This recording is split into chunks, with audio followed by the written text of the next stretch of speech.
Intinya beliau ternyata ingin menjadi Wakil Menteri Luar Negeri permintaan beliau atau Wamenhan.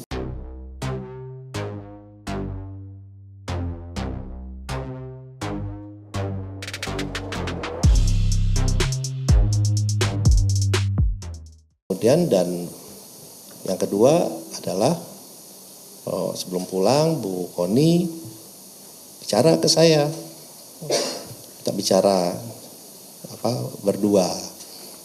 Intinya beliau ternyata ingin menjadi Wakil Menteri Luar Negeri permintaan beliau atau Wamenhan, tapi lebih pengen jadi Wakil Menteri Luar Negeri.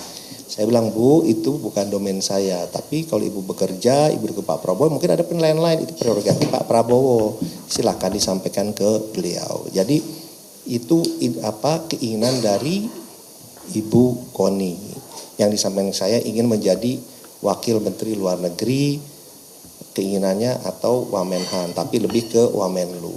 Beliau menyatakan dengan pengalaman beliau dan yang lain-lain, itu seperti itu. Saya bilang silakan saja nanti disampaikan. Jadi itu yang bisa saya sampaikan, ya kembali lagi kita kan ingin memberikan selalu edukasi ke publik yang baik, yang benar, ya kan. Ya hal-hal seperti ini saya sih menanggapinya pas saya dikasih tahu ya saya sih senyum saja bilang ya ini fitnah seperti ini ya pastinya bermunculan lah pada saat-saat seperti ini.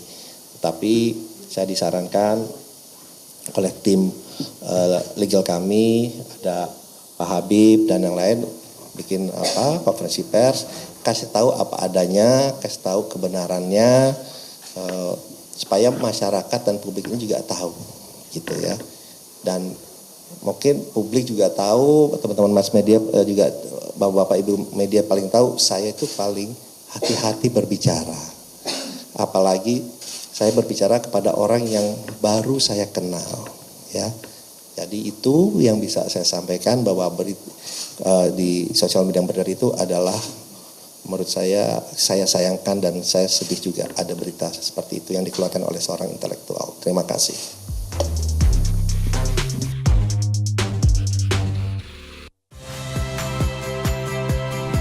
Saya Rahmat Ibrahim. Saksikan program-program Kompas TV melalui siaran digital, pay TV, dan media streaming lainnya. Kompas TV, independen, terpercaya.